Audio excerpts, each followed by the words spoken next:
DSC వివాదం ముదిరిపాకానబడుతోంది. పరీక్ష లేకుండానే పోస్టులు ఇచ్చేసామని ప్రభుత్వం ఒప్పుకుందన్నటువంటిది సాక్షి హైలైట్ చేసి మెగా డిఎస్సి 2025లో తీవ్రస్థాయిలో అక్రమాలు చేయాలని వస్తున్న ఆరోపణ మీద చంద్రబాబు కూటమి ప్రభుత్వం పలాయనం చిత్తగించింది. వాస్తవాలు చెప్పాల్సిన విద్యాశాఖ, క్రీడాశాఖ మంత్రులు అధికారులతో ప్రెస్ మీట్లు పెట్టి తప్పుకున్నారు.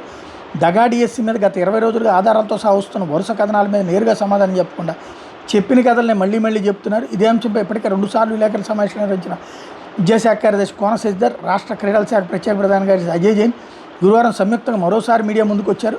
నిజానికి స్పోర్ట్స్ డిఎస్సిలో పథకాలు సాధించిన వాళ్ళకి ఉద్యోగాలు ఇవ్వాల్సి ఉన్న పోటీల్లో పాల్గొన్న వాళ్ళకి ఇవ్వాల్సి వచ్చిందని, అది ప్రభుత్వ నిర్ణయం అని స్పష్టం చేశారు. పరీక్ష లేకుండా పోస్టులు ఇవ్వడం ప్రభుత్వ నిర్ణయం మేరకు జరిగిందని, క్రీడాకారులను ప్రోత్సహించే ఉద్దేశంతో డిఎస్సి లేకుండా టీచర్ ఉద్యోగాలు ఇవ్వాలని ప్రభుత్వం నిర్ణయం తీసుకుందని తెలిపారు. నియామక ప్రక్రియ ముగిశాక మళ్లీ తన నిర్ణయం మార్చుకుని స్పోర్ట్స్ కోటా ఉద్యోగాలకు పరీక్ష నిర్వహించాలని జీవో ఇచ్చిందన్నారు. ఇది ప్రభుత్వ నిర్ణయం అని, ఆ మేరకు తాము పనిచేశామని వివరణించుకొచ్చారు.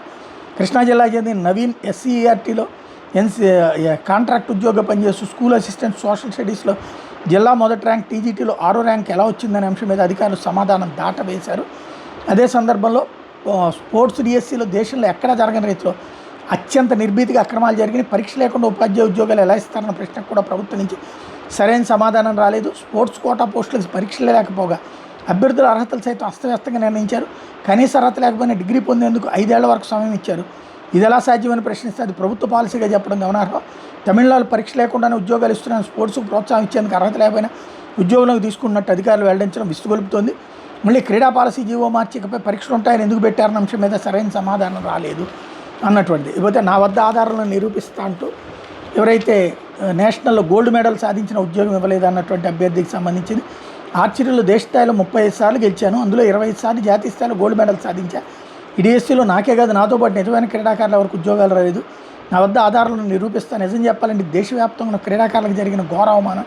డిఎస్సి బాధిత అభ్యర్థి అనికి దుర్గయ్య కన్నీటి పర్యంతం అయ్యారు.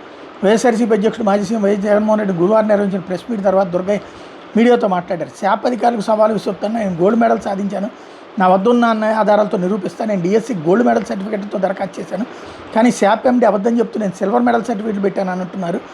చాలా దుర్మార్గం. నేను ఆదివాసీ బిడ్డను, పూరు గుడిసెలో నివాసం ఉన్నవాడిని, కడుపు మండి చెప్తున్నా. నేను ఏ పార్టీకి సపోర్ట్ కాదు, మమ్మల్ని ఫేక్ అంటున్న వాళ్ళకి ఒకటే చెప్తున్నా. డేటు, టైము, స్థలం చెప్తే అక్కడికి వచ్చి మీడియా సమక్షంలో ఆధారాలు చూపిస్తా అంటూ దుర్గయ్య స్పష్టం చేశారు.